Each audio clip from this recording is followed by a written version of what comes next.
तो कल मेरे पास ये फ़ोन आया था और मैं आपको बताने जा रहा हूँ कि मैंने इसमें क्या गलती की है।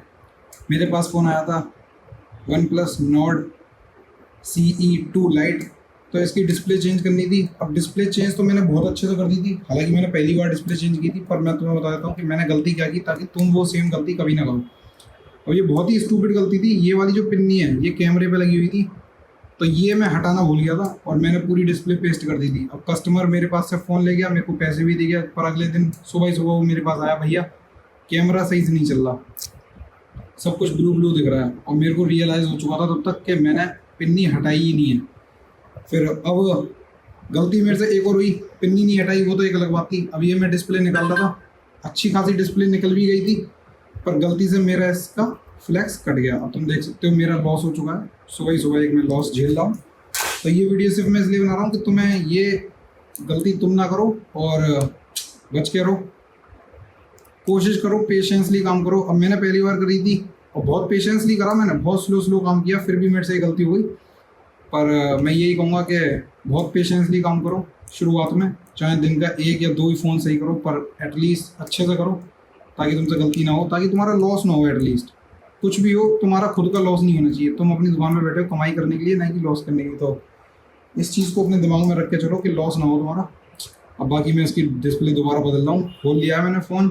अब मैं इसमें डिस्प्ले लगाऊंगा, पहले इसकी क्लीनिंग करूँगा, ग्लू जो कल लगाया था मैंने वो क्लीन करूँगा, फिर डिस्प्ले लगाऊंगा, फिर उसके बाद दिखाता हूँ आपको कि डिस्प्ले चल रही नहीं चल रही। डिस्प्ले ये रही, दूसरी डिस्प्ले ले आया हूँ मैं, नई डिस्प्ले, और इसको चेंज करते हैं, फिर दिखाते हैं कैसी कंडीशन है फ़ोन की।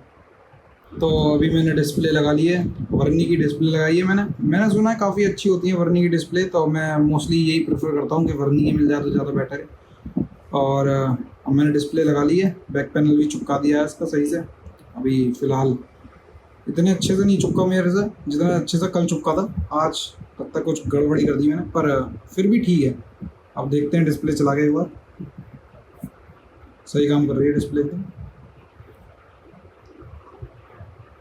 यही चीज़ होती है कि आप थोड़ा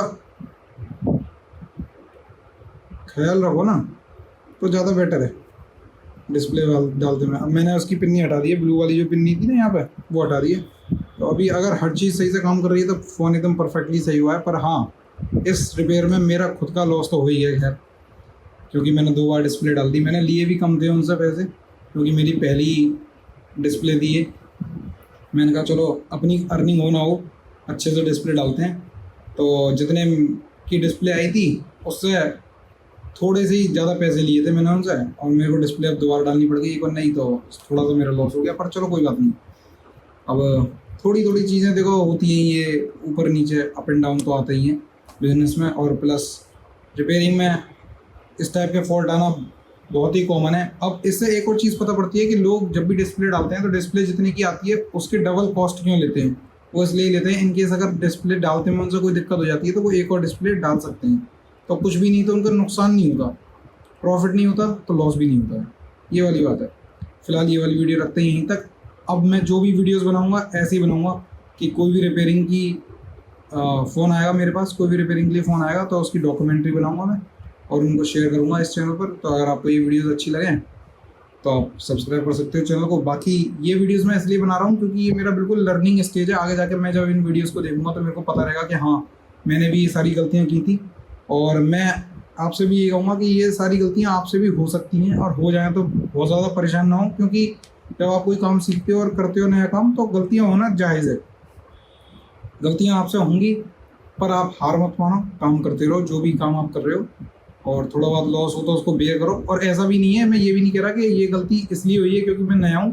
हो सकता है ये गलती मुझसे आगे जाके भी कभी दोबारा भी हो जाए, जब मैं बहुत पुराना हो जाऊँ इस करियर में, उसके बाद भी मुझसे ये दिक्कत दोबारा भी हो सकती है। पर उसका मतलब ये नहीं है कि हम अपने काम से हार मान लें।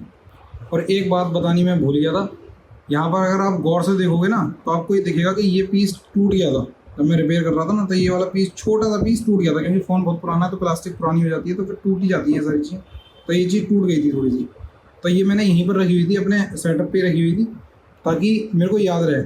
तो ऐसी छोटी छोटी डिटेल्स का आप हमेशा याद रखो। जब आपके पास कस्टमर का फ़ोन आए ना तो आप कोशिश हमेशा यही करो कि अगर कोई चीज़ ऐसी है जो आपसे टूट गई है तो आप उसको भी रिपेयर करने की कोशिश करो। अब ये टुकड़ा अगर मैं फेंक देता तो कोई दिक्कत नहीं थी वैसे, बहुत पुराना फ़ोन है, कस्टमर को भी पता है कि इतनी दिक्कत तो आ ही सकती है, प्लास्टिक हार्ड हो जाती है पुराने होने के चक्कर में फ़ोन के। पर अगर आप लगा सकते हो तो बिल्कुल लगाओ, उस चीज़ को भूलो मत। और ये मैंने लगा दिए प्लास्टिक दोबारा यहीं पे ग्लू कर दिए, जिस ग्लू से हम अपनी डिस्प्ले लगाते हैं सेम ग्लू यूज़ किया है मैंने, T7000। तो अभी मैंने इसको लगा दिया है। तो अब ये है कि यहाँ पे खाली खाली जगह नहीं दिख रही, वरना जगह दिखती तो फिर वो अच्छी नहीं लगती। तो आप छोटी छोटी डिटेल्स पे काम करोगे ना, अगर आप नए हो इस काम में और छोटी छोटी डिटेल्स पर काम करोगे तो काफ़ी अच्छा रहेगा, कस्टमर आपसे काफ़ी सेटिस्फाई रहेगा। बाकी ये वाली वीडियो रखते हैं यहीं तक, और मैं मिलता हूँ आपको फिर किसी और वीडियो में, ट्यूटोरियल में, या फिर किसी और ऐसे ही वीडियो में जिसमें मैं अपना दिखाऊँ, अपनी प्रोग्रेस दिखाऊँ, अपनी डॉक्यूमेंट करूँ अपनी प्रोग्रेस को। बाकी सब्सक्राइब कर सकते हो आप चैनल को। मैं मिलता हूँ आपको किसी और वीडियो में।